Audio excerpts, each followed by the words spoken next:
Pues Juliana Gómez reconocía que muchas de las mujeres que habían participado en la Hermandad Obrera de Acción Católica Femenina habían tomado conciencia de muchas cosas. La que fuera su presidenta nacional entre el año 52 y el año 63 se refería con estas palabras a un proceso paulatino que sobrevino en el marco de los compromisos temporales asumidos por las hermandades obreras de Acción Católica tras un fuerte periodo de concientización acaecido a partir de la década del 40 en España, ¿no? Que es el momento de nacimiento de estas organizaciones. Me gustaría hablar en esta presentación del papel histórico de estas hermandades obreras y para ello voy a hablar primero de la naturaleza de su nacimiento, qué motivo, digamos, o qué propició su puesta en marcha,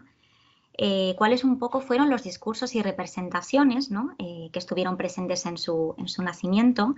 y también me gustaría abordar un poco la cuestión de las feminidades y las masculinidades presentes en el obrerismo católico.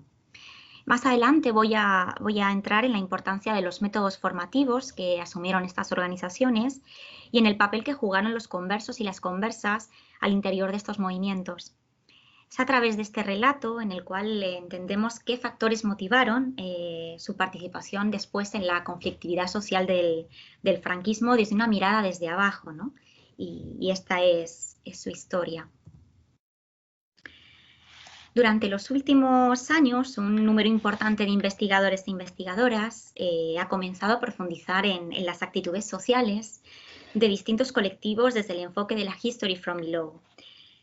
con especial énfasis en la naturaleza de las relaciones sociales, los comportamientos de la población local y las transformaciones de las identidades populares. Retomando este amplio campo de estudios también, que posteriormente también hay una corriente que posteriormente se renombraría como más conocida como el de la gente corriente, nos aproximamos a las sociabilidades del catolicismo de posguerra, incorporando los análisis interseccionales, ¿no? De género, clase y edad. Para conocer las realidades de las masculinidades y feminidades de la acción católica nos inspira el concepto thomsoniano de experiencia. Las formas teóricas metodológicas de los marxistas británicos instalaron o pusieron la conciencia como foco destacado en la profundización sobre el papel de estos agentes históricos. Así, esta, digamos, tradición vertebrada en el análisis cultural como herramienta para colocar en el centro de la mirada investigadora los lenguajes, los discursos y también las culturas obreras.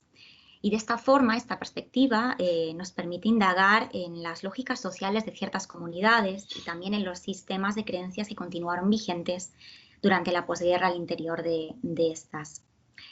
Entendemos experiencia como noción que vincula el ser social con la conciencia, interpretándola también desde la crítica posterior que realizaron los estudios de género, a través también del trabajo de Joan Scott. Para Thompson, la experiencia se encuentra relacionada con el tipo de respuestas que otorgan los individuos y también los grupos sociales a acontecimientos particulares vinculados entre sí, ¿no? Una forma muy concreta de comprenderlos, de habitarlos, de vivirlos y de responder ante ellos, ¿no? Más allá de esta tradición social y del concepto de experiencia, nos interesa incorporar esta mirada interseccional, ya que esta nos permite entender el proceso de conformación de estas identidades que se movieron en los espectros del obrerismo católico a través del entrecruce de diferentes formas de opresión y también de privilegios que trascienden exclusivamente el binomio género-clase. Comprendemos así que el propio catolicismo, ¿no? La religión, dota de nuevos significados a las representaciones, atravesando todos los aspectos de las sociabilidades y condicionando también la participación de algunas comunidades en determinados ritos y festividades. La incorporación del aspecto religioso a la historia de los trabajadores y de las trabajadoras concede una visión más heterogénea de los procesos de protesta, al tiempo que profundiza en las aportaciones también de la cultura católica hacia los mismos. Y por otro lado, también nos interesa destacar la importancia del concepto de representación, pues en especial para el estudio de la construcción de las masculinidades y las feminidades del obrerismo católico, Estas representaciones alcanzan un impacto importante porque no solo transmiten creencias, códigos o ciertas moralidades, sino también una cosmovisión específica, una forma de entender la realidad que habitan de una forma tan particular que eso va a hacer que les haga también tener una agencia característica muy propia. Stuart Hall sostiene que las representaciones son conceptos, ideas, emociones que pueden ser transmitidas e interpretadas. Y siguiendo a Roger Chartier, la representación constituiría una ausencia que permite devolver algo a la memoria, pero también una presencia, en tanto logra presentar una imagen tal cual es. ¿Logró entonces la Acción Católica, a través de sus aparatos de comunicación y de propaganda, construir una representación de la feminidad y de la masculinidad obrera en la década del 50? ¿Qué importancia adquirieron los símbolos del catolicismo social en los primeros años del franquismo? Las identidades del obrerismo católico siguieron las representaciones del nacional catolicismo o encontraron sus propios códigos identitarios configurados a partir de estas experiencias de clase, género, edad, religión.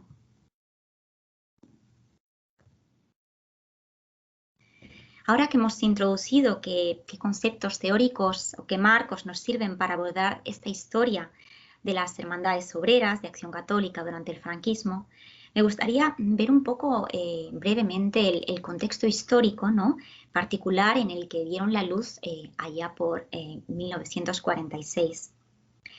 Como todos sabemos, la instauración del régimen había traído consigo una fuerte represión que sufrieron no solo quienes apoyaron la República, sino también aquellos y aquellas vinculados por lazos familiares, antiguos sindicalistas, políticos y simpatizantes de la República.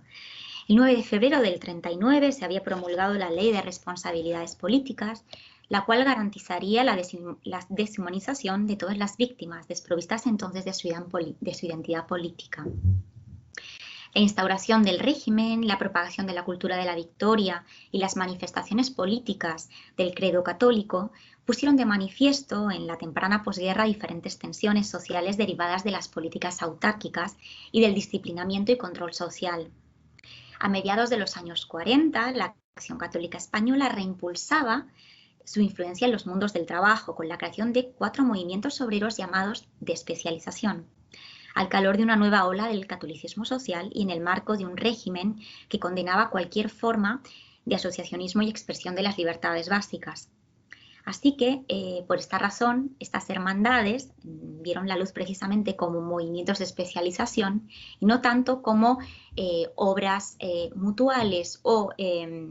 más entidades sindicales como lo hubieran podido ser en otro momento de la historia. En cualquier caso,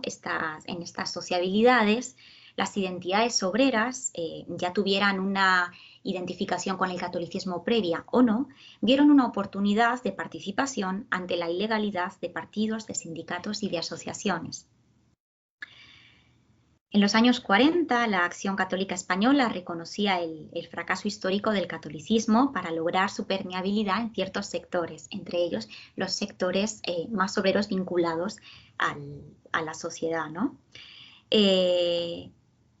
Esta asociación reactivaría al término de la guerra civil una acción propagandística sobre la clase obrera que se tradujo primero en el año 41 en la conformación de los centros obreros de Acción Católica y posteriormente, como ya he comentado, en el año 46 en la puesta en marcha de los 4 movimientos, digamos las 2 JOC, la masculina y la femenina, y también las 2 hermandades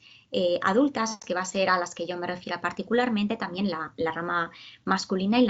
la femenina. Me gustaría hacer un inciso aquí acerca de la naturaleza de las siglas, ya que la que conocemos como la OAC en realidad era la OMAC, la Hermandad Obrera Masculina de Acción Católica, que rápidamente borró, digamos, de sus siglas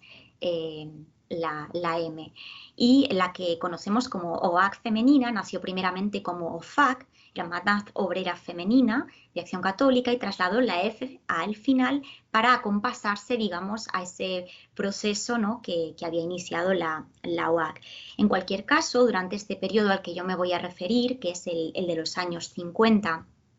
y también de los años 60, estas hermandades, si bien tuvieron una colaboración entre ambas muy estrecha, van a funcionar de manera, digamos, segregada, acorde a cómo era la propia estructura de la acción católica, que se segregaba por sexo-género y también por edad, ¿no?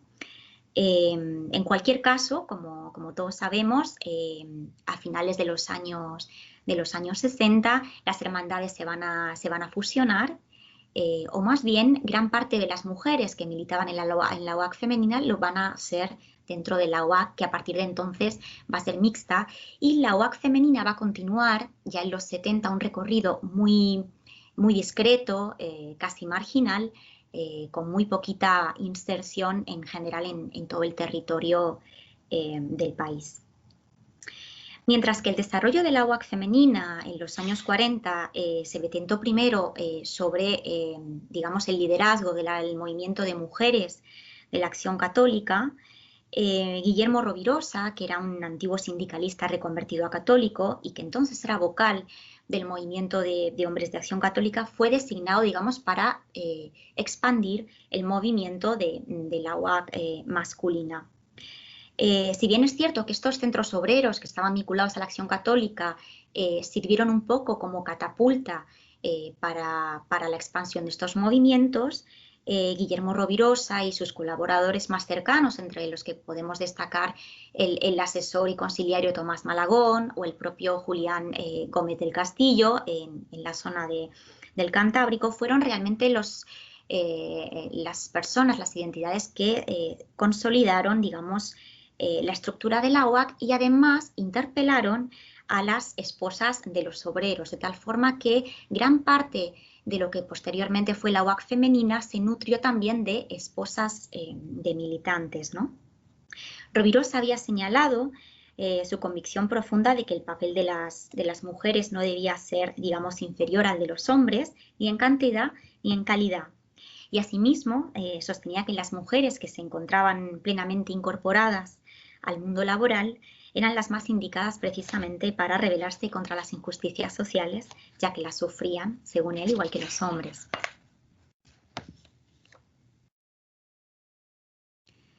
Retiros espirituales, representación de obras teatrales, talleres de oficio, costura, peregrinaciones, clases de alfabetización, reparto de alimentos y otros utensilios para el hogar fueron solo algunas de las estrategias que emplearon las católicas de las clases más acomodadas para acercarse a las trabajadoras, ¿no? Digamos, en este contexto de los centros obreros que mencionábamos antes. Así, muchas mujeres de la clase trabajadora pudieron acceder por primera vez en estos espacios a una educación integral básica y también, digamos, al conocimiento del catecismo, de la moralidad y de los códigos triunfalistas de la acción católica de posguerra. Estas católicas buscaban que las mujeres, especialmente las trabajadoras, preservasen su honorabilidad asociada a los códigos de feminidad históricos del catolicismo. En realidad, sobre ellas recaía la matriz de una representación extensiva del honor familiar patriarcal. El control sobre los cuerpos de las mujeres, sobre su sexualidad,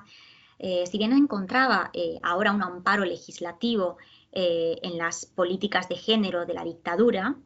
lo cierto es que formaba parte de uno de los ejes de la acción católica histórico que había desplegado ya desde su temprano nacimiento allá en los años 20. Así la feminidad católica, como símbolo de identidad y de ascenso social, se concretaba en el fenómeno conocido como maternidad social, la extensión de los deberes maternales asociados a la construcción sociocultural de la categoría mujer. Para las mujeres, desde los órganos de prensa de la Acción Católica, desde el boletín, por ejemplo, de la revista Para Nosotras, dedicado exclusivamente a las obreras de estos centros, desde los boletines también de la UAC, y también desde los boletines de la OAC femenina, que primeramente en los años 50 se publicaron con el nombre de Sara, se subrayaría el modelo de la Virgen María como baluarte de ese maternalismo social, esa, digamos, relación, esa histórica relación-confusión de los arquetipos mujer-madre.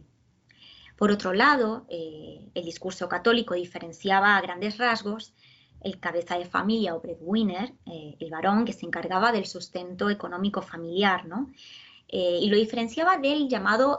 por estos grupos corazón de la familia, que era la mujer dedicada al cuidado del esposo y los hijos e hijas.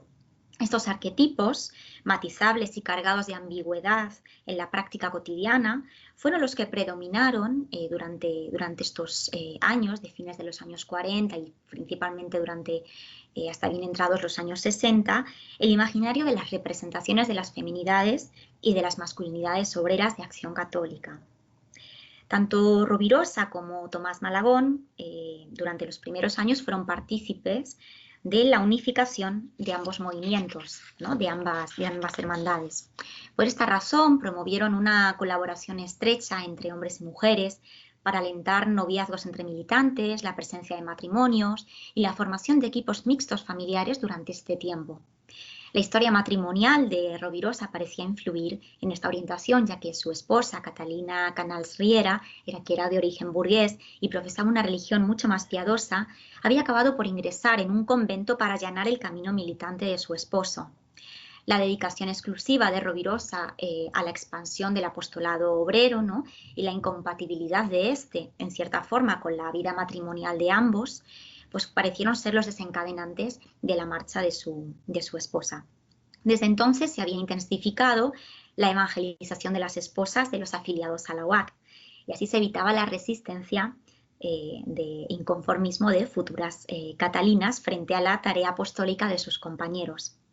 La conversión de las esposas a la religiosidad militante de la UAC garantizaba no solo la buena sintonía del matrimonio, sino también la vertebración de ambos movimientos sobre su núcleo principal, la familia oasista. Dentro de esta, las responsabilidades de ambos progenitores se compartían según las tesis de complementariedad a través de la naturalización de la diferencia sexual, esencia principal de dichas representaciones de género. Estas formas de paternidad y de maternidad en el catolicismo obrero se encontraban ciertos matices diferenciales respecto de la concepción de familia de la Acción Católica general, donde los hombres, al menos desde una óptica más discursiva, ocupaban un rol más central en el hogar cristiano. Estas representaciones de masculinidad de los trabajadores encontraron mayores similitudes con los códigos del ser hombre de la cultura comunista. Sin embargo, a diferencia de esta, las connotaciones viriles asociadas a los militantes de izquierda estuvieron mucho más difuminadas en los discursos del catolicismo obrero, pues coexistieron con un mensaje orientado a la acción y protección familiar que no siempre se asumió como tal en la vida cotidiana de posguerra. En este sentido, aunque los rasgos de heroicidad propios de la cultura obrera se desdibujaron en las representaciones de masculinidad de la UAC, en la práctica se jerarquizó la actividad militante sobre la vida personal y familiar. Frente a estas ausencias del hogar, serían las mujeres quienes se colocarían como cabezas de familia, rompiendo también a su vez el modelo de domesticidad de la Acción Católica y del régimen franquista. Este modelo, recordemos que nos remite también al histórico ángel del hogar y al ideal de domesticidad que se había configurado ya a fines del siglo XIX. Así, el arquetipo de la mujer del militante o esposa de marino que decía Rovirosa se consolidaba como un modelo de mujer fuerte, fiel, sacrificada, cuya principal capacidad residía en mantenerse como sostén principal de la militancia masculina. Por eso, a lo largo de su vida, muchas mujeres, muchas trabajadoras, vivirían en la eterna búsqueda del equilibrio entre comprometerse cada vez más en los barrios y en las fábricas, como se, solicitaba al interior de la Hermandad Obrera de Acción Católica Femenina, y a la vez atender las responsabilidades asignadas con la gestión de los cuidados y también con la economía sumergida, ¿no? A pesar de este hecho, estas representaciones de la feminidad obrera se distanciaron también, como vemos, de los discursos difundidos por la Acción Católica. La personalidad férrea de las mujeres de la comunidad obrera, capaces de sostenerse como cabezas de familia durante largos periodos de tiempo en las que sus esposos viajaban, a veces durante varias semanas o a veces durante meses por todo el país, difería entonces de esta simbología exclusiva del ángel del hogar.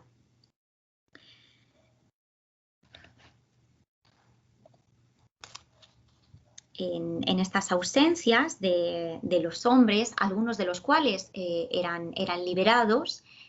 con lo cual tampoco, no todos, digamos, estaban vinculados a los ambientes fabriles, sino que había un cuerpo dedicado exclusivamente a la expansión de estas hermandades.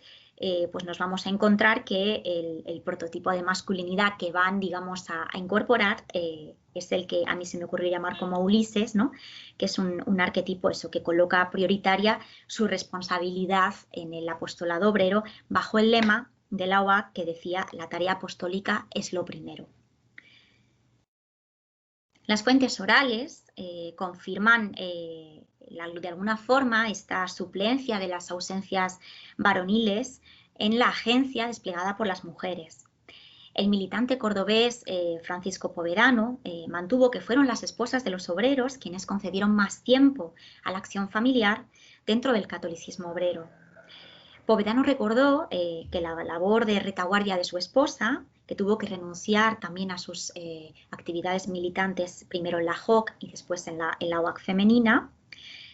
fue, digamos, decisiva para que él pudiera incorporarse a la construcción de la OAC y posteriormente a su participación en el movimiento de las comisiones obreras. Y él recordaba, él decía: yo no hubiese tenido tanto tiempo militante, he sido yo más que ella gracias a ella. Otros dirigentes históricos católicos también reconocieron este aspecto a posteriori, ¿no? Haciendo un balance de sus vidas. Manuel Evia Carriles, que fue uno de los dirigentes más importantes de la OAC en Asturias, y que además estuvo detenido en el año 52 a propósito de haber participado y de haber elaborado unos discursos en las campañas apostólicas de Gijón, contaba que su esposa Pilar Arias, que también militaba y era dirigente de la OAC femenina, con quien había contraído matrimonio en el año 48, era la encargada de hacer frente a la cotidianidad del hogar y también a garantizar el sustento familiar complementario que no venía de las horas extra de Evia Carriles en la fábrica, porque él salía y marchaba a las reuniones, sino que su esposa se dedicaba a la venta de huevos y al cuidado de los animales para garantizar, digamos, dentro de la economía sumergida, el alimento de sus 7 hijos para que él pudiera dedicarse completamente a esta tarea apostólica. Así, este arquetipo de la mujer del militante se identifica con la Virgen María en sus cualidades de sostén del compañero y también encuentra analogías con el arquetipo de esposa del militante comunista. La OAC femenina reconocía que las mujeres debían ser como María, la obrera de Nazaret, pero sin embargo diferían de ser o de ciertas características del modelo de feminidad de la acción católica que se encontraban, o podríamos decir, más estrechamente relacionadas con la abnegación o con la sumisión o la delicadeza, ¿no? Entonces, bueno, encontramos ciertamente en este arquetipo de feminidad pues a una obrera fuerte convertida en cabeza de familia.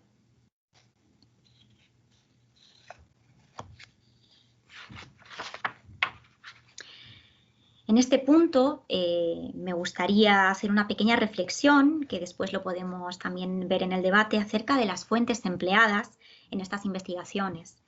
Como se ha visto en el estudio de estas representaciones y de estos discursos, los testimonios orales, las fuentes orales, cobran un especial protagonismo,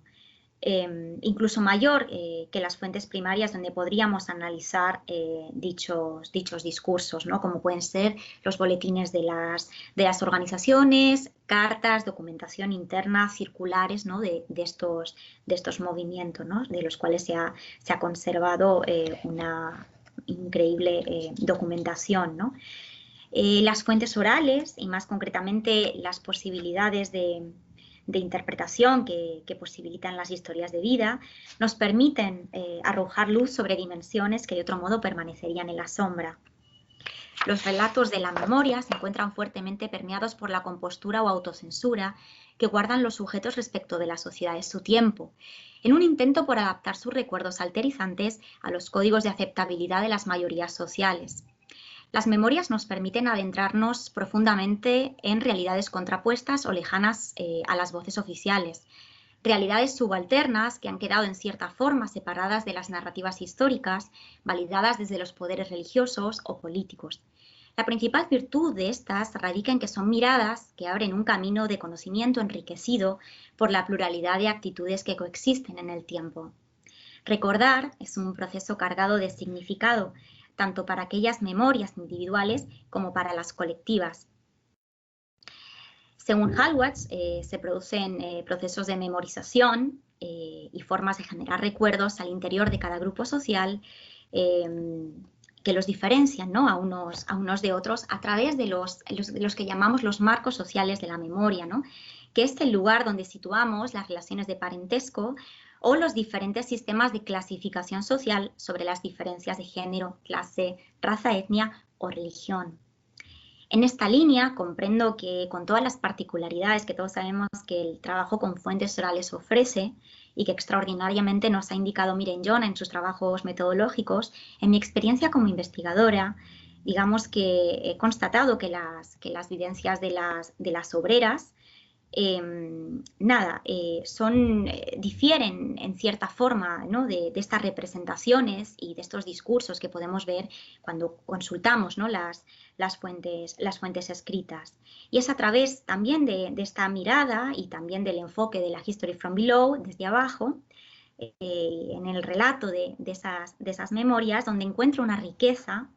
de actitudes divergentes, ¿no?, que me parece que es interesante destacar y que para mí es una cuestión central en el estudio de estos movimientos. Y también, bueno, la incorporación de fuentes orales nos permite conocer cuál ha sido el papel de las mujeres, ¿no?, y profundizar un poco en su agencia durante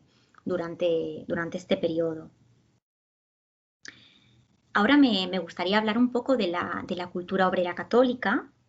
dentro de estas particularidades históricas, ¿no?, que como hemos visto han caracterizado a las feminidades y a las masculinidades del obrerismo católico en este tiempo, ¿no? Y que me parece también que el adentrarnos en esta cultura obrera católica nos hace sentir también que podemos comprender cuál va a ser posteriormente el papel de estas identidades en la conflictividad social del franquismo, ¿no?, en diferentes frentes y ambientes. Durante los años 50, como hemos visto, tanto en la UAC masculina como en la UAC femenina, se fue configurando una cultura política propia de ruptura respecto del catolicismo de cruzada. Entendemos esta cultura en clave de género también como una acumulación de experiencias subjetivas de deseos, de sentimientos, de pensamientos, de actitudes, de prácticas y de rituales culturales, un resultado de una herencia histórica de procesos diversos. Esta heterogeneidad se manifiesta en la riqueza escondida en los recuerdos de sus protagonistas, en cómo fueron resignificando su identidad al sacar a la luz distintas formas de opresión y de represión. Así descubrimos que algunos trabajadores y trabajadoras de la primera generación de la UAC masculina y de la UAC femenina habían participado en partidos de izquierda y en sindicatos durante los años 30. Fueron los llamados conversos o conversas, pues guardaban estrechos lazos con el mundo obrero previo a la guerra civil. Muchos desempeñarían un rol fundamental en las aportaciones identitarias del obrerismo católico, como acabo de comentar. Quiero pensar, por ejemplo, en la figura de Jacinto Martín, conocido como el anarquista de raíz cristiana. Pero bueno, no fueron pocos quienes tuvieron una participación política en las geografías comunistas. Entre ellos encontramos a los dirigentes Francisco Mera, Ramón Quintanilla o Manuel Morillo. En el caso de las obreras, dentro de la UAC femenina, también encontramos esa pluralidad de identidades, algunas ya vinculadas al catolicismo, pero otras que efectivamente provenían de ciertos ambientes, o bien por linaje familiar, o bien por cultura o por trabajo, de áreas más anticlericales, podríamos decir. Así, Josefina Serra, catalana de nacimiento, era una antigua cenetista reconvertida al catolicismo, muy próxima, por cierto, a Guillermo Rovirosa y una de las editoras y redactoras del Boletín Tú. Y además una de las principales dirigentes de la UAC femenina en los años 50.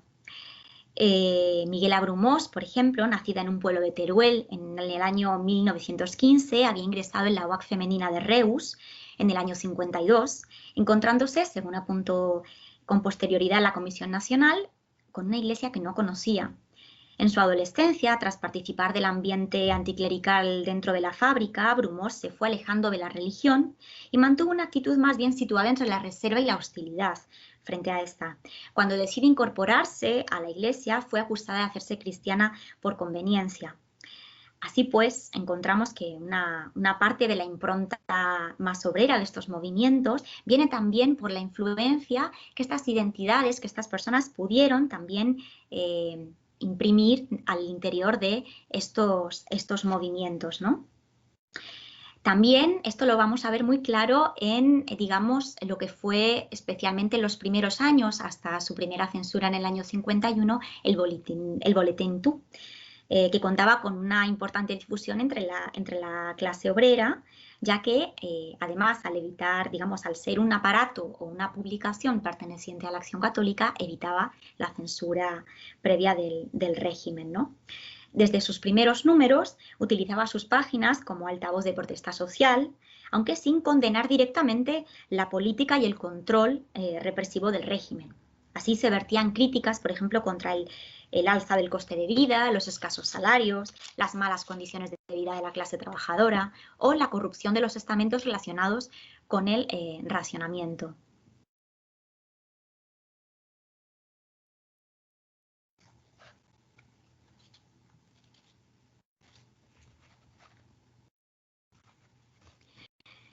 Me gustaría también hablar aquí de la importancia que tuvo dentro de esta cultura obrera, ¿vale?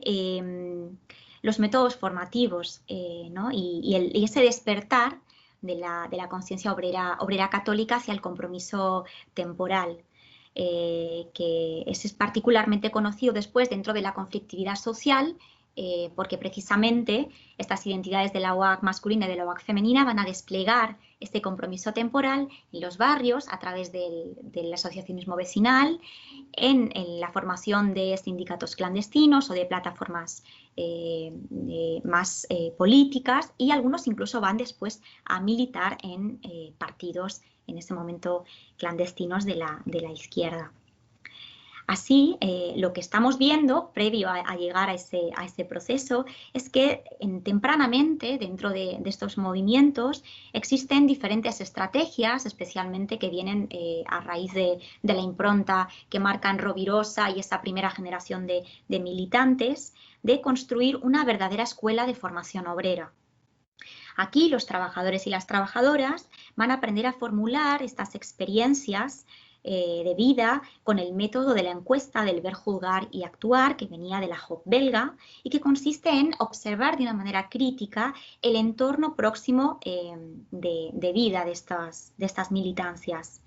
Después de observar cuáles son las problemáticas que detectan en estas experiencias, pasaban por el juzgar, porque pensaban por qué se producían esos hechos, y después pasaban al actuar. El actuar era, digamos, la parte central, ¿no? de lo que posteriormente sería el compromiso temporal, ya que, digamos, hacía que las identidades obreras católicas en sus cuadernos de trabajo redactaran cuáles eran sus compromisos y tuvieran que comentarlos a la semana siguiente en las siguientes reuniones de los equipos, ¿no? Que se celebraban pues en los locales o en las parroquias. Así, a través de todo ello, hay una conectividad, una conexión en estas redes de sociabilidad con un ideal religioso sustentado en la consigna de la dignidad obrera, la cual se reconfigura e incorpora nuevos significantes para estas identidades, ¿no? en estos años 50 y también en la primera parte de los años 60. Así vemos como el diálogo entre la religiosidad, el género, la dimensión de la clase social predispuso a actuar a estas identidades en sus espacios cotidianos, y de ahí empezaron, digamos, a gestarse fuertes lazos de solidaridad que posteriormente, digamos, se tradujeron en una acción colectiva que eclosionó en los años 60.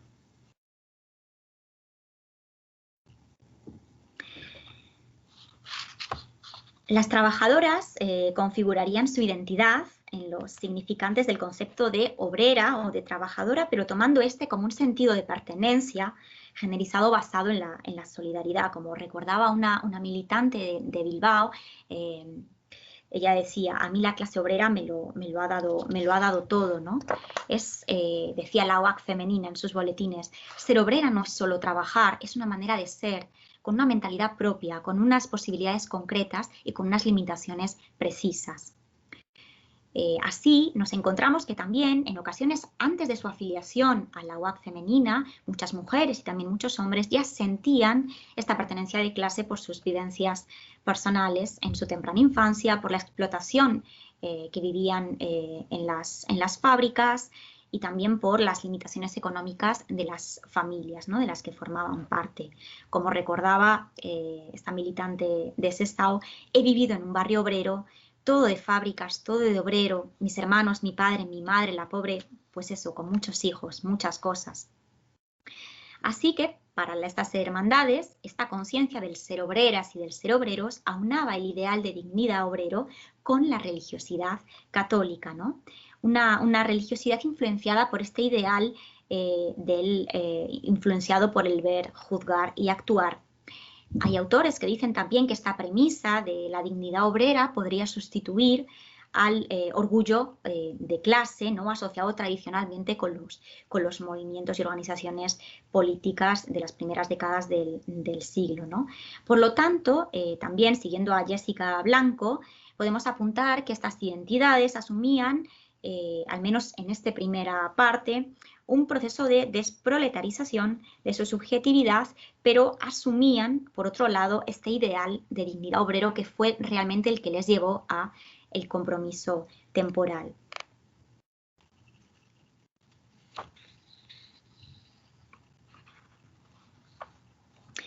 Me gustaría también abrir un nuevo punto a propósito de este compromiso temporal por ambientes que asumieron por igual las hermandades obreras. Más se ha estudiado, digamos, la conflictividad y la participación en la conflictividad social de la UAC masculina, menos de las mujeres, pero eso no quiere decir que no estuvieran, ¿no?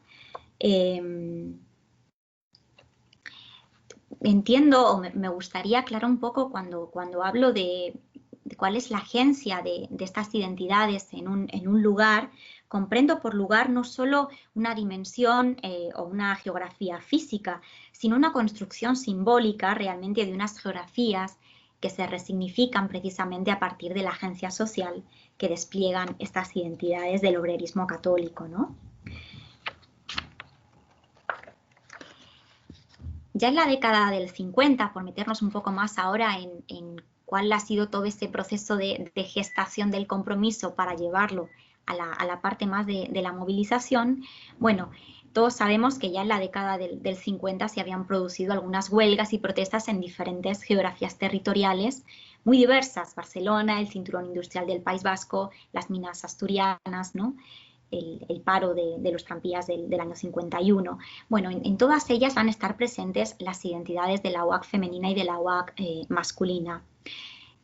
Particularmente en el año 55, dentro del País Vasco, por ejemplo, estas hermandades eran de las pocas con capacidad suficiente para articular convocatorias en los espacios de trabajo. No nos olvidemos que el movimiento obrero había sufrido una represión brutal y digamos que los que escapaban en ese momento un poco a ese fuerte control social y a esa represión podían ser precisamente las identidades que se movían dentro de la Iglesia católica. No nos olvidemos que también eran las únicas permitidas. Entonces, bueno, esto genera que estas sociabilidades y estos espacios empiecen también a configurar como lugares también atractivos para identidades que ya han jugado un papel de movilización previo a la instauración de la dictadura. Me gustaría hablar particularmente de las celebraciones del 1 de mayo, durante los años 50 y los años 60, a los que me voy a referir ahora, y también me gustaría posteriormente hablar un poco del papel de estas organizaciones en un conflicto particular que es las huelgas de la cuenca minera en Asturias en el año 62. Voy a empezar, digamos, haciendo dos pinceladas. Hablar de conflictividad social y de la participación de estas identidades, pues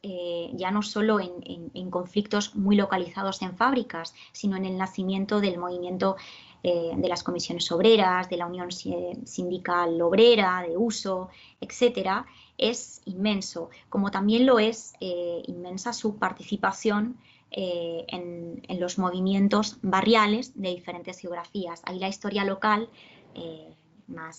incluso la microhistoria, nos puede ayudar un poquito a ir,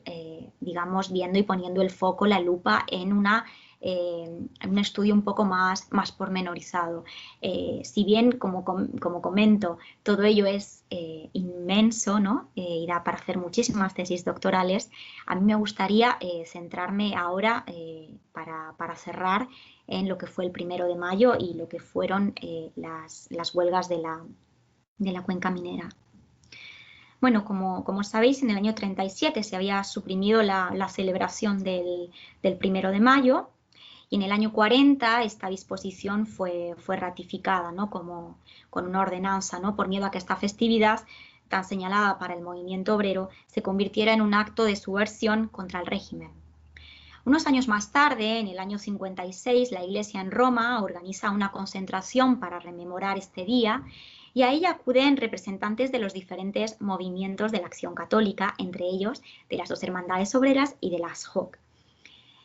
También la adhesión firme de algunos representantes del sindicato vertical a esta celebración, pues hace que posteriormente, en el 27 de abril de este año, se declara en España la fiesta nacional de San José Artesano, que va a ser reformulada por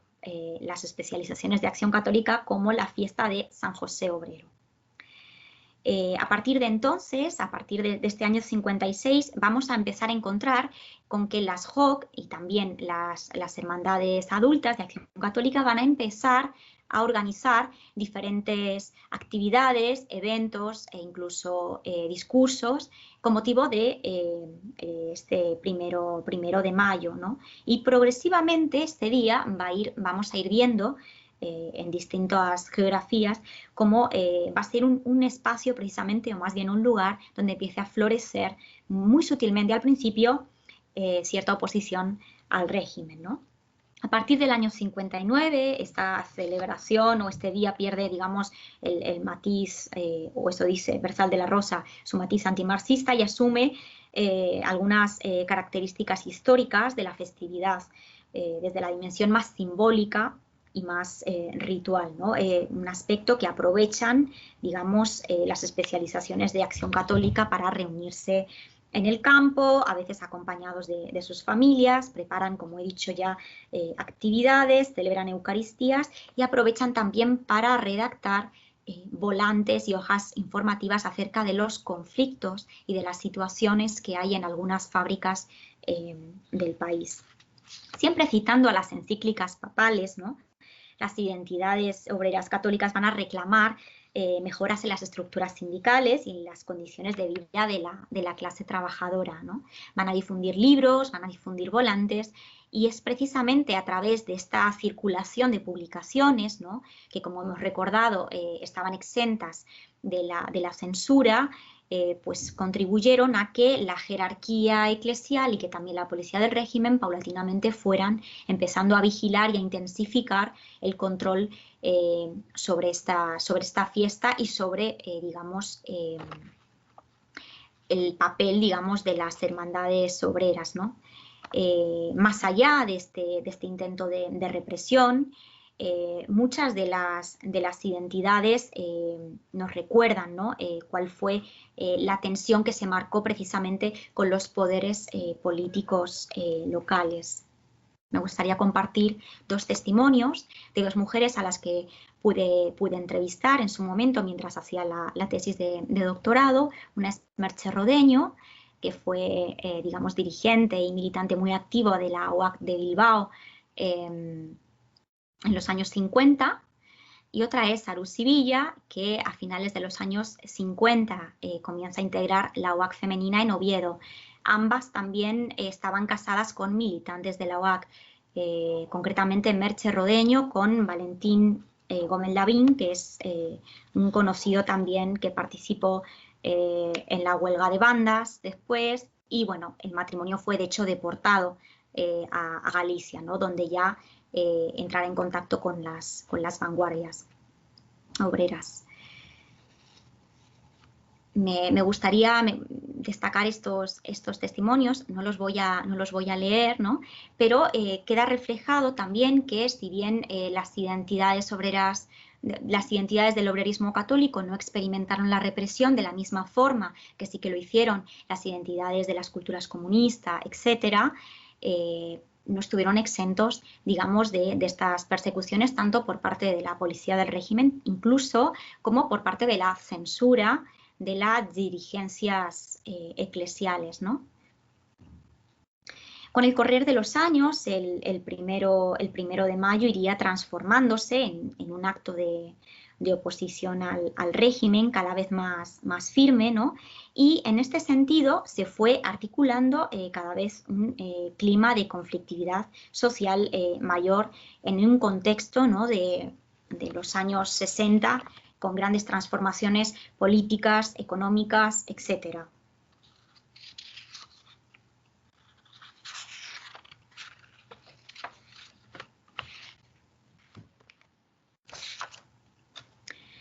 Por otro lado,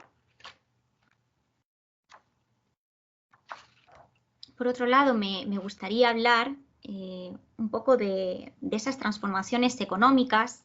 políticas y sociales de comienzos de los años 60, que son, digamos, las que habilitarían el caldo de cultivo perfecto para la reorganización de la conflictividad obrera en España. En este contexto, digamos, las especializaciones de la Acción Católica eran quienes, digamos, como ya he dicho, gozaban de mayor prestigio para disputarle la hegemonía al sindicalismo vertical. A partir del año 58 tenemos el impulso de la ley de los convenios colectivos, y bueno, quienes habían sido elegidos como vocales del sindicato vertical tenían la posibilidad de participar en las negociaciones y en las discusiones del convenio con la empresa. Será el motivo que, digamos, propicie el entrismo de agentes, digamos, no necesariamente en alianza con los postulados franquistas, que entren directamente o que se postulen en las elecciones del sindicato vertical. A pesar de su temprano descontento con este sindicalismo del régimen que manifestaban en sus boletines, durante los años 60 la OAC femenina y la OAC masculina van a practicar este entrismo. Como recogía Floren Martínez, una activa sindicalista de la OAC femenina en Navarra, decía: nos teníamos que involucrar en las organizaciones obreras y también salir elegidas en el sindicato vertical. Así lo llamábamos entonces. También Maruja Madrid y Carmen Campello, trabajadoras en una fábrica de zapatos en la localidad de Elche y militantes de la UAC femenina, salieron elegidas jurados de empresa en la fábrica donde trabajaban. Recordaba Maruja Madrid en una entrevista, el meterme yo en el sindicato, entonces en el vertical, fue como compromiso con la lucha obrera a través de la UAC. Así que para el año 65 más o menos se valoraba la labor de los militantes dentro de esta estructura, aunque ya se reconocía que la eficacia era bastante limitada debido a la propia estructura del sindicato. Sin embargo, a través precisamente de los contactos en el mundo del trabajo, a través de la realización de las prácticas del entrismo en el sindicato vertical, vamos a encontrar cómo las identidades obreras, tanto las de la OAC femenina como las de la OAC masculina, van a empezar a, digamos, tender puentes de diálogo y de construcción colectiva en plataformas clandestinas como lo fueron las comisiones obreras o la Unión Sindical Obrera. Por otro lado, la cobertura legal en la que se amparaba el catolicismo garantizó que los locales diocesanos y las parroquias sirvieran un poco como lugar de refugio, lugar de coordinación y de reorganización de estos nuevos focos del movimiento obrero, ¿no? Y aprovechando estos espacios, pues en las reuniones se elaboraban informes que daban cuentas de los conflictos, huelgas, protestas, etcétera. Muchos de estos volantes fueron impresos en multicopistas, ¿no?, que pertenecían a los movimientos obreros de Acción Católica. Para cerrar, me gustaría comentar brevemente el papel de estas organizaciones en Asturias en el 62. Y bueno, como he dicho antes, si bien la década de 60 nos ofrece una diversidad increíble de conflictos para analizar, voy a centrarme en este. El despido de algunos trabajadores de la cuenca minera asturiana que reclamaban mejoras contractuales en el pozo de San Nicolás de Mieres desató el que sería uno de los conflictos más importantes del franquismo, ¿no? Asturias, 1962. Durante el conflicto, los huelguistas contaron con un importante apoyo logístico y con cierto soporte económico que provenía precisamente de los movimientos de especialización obrera y de sectores críticos de la Iglesia. A medida que el conflicto fue avanzando, ciertos conciliarios de las JOC y de la SOAC fueron trasladados de estas parroquias aledañas, rurales, a la cuenca minera hacia otras, alejadas, digamos, del foco del conflicto. Y es en este momento en el cual precisamente las mujeres de la OAC van a jugar un papel relevante en, digamos, tomar un poco las riendas de todo lo que tenía que ver con la organización de la recaudación del dinero o las cajas de resistencia, el reparto de alimentos, digamos, las visitas a las familias de los obreros, perdón, de los mineros en huelga, etcétera. Entonces,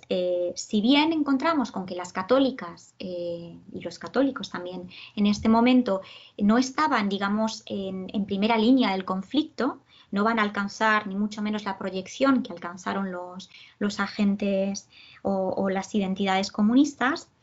en cierta forma apoyaron el derecho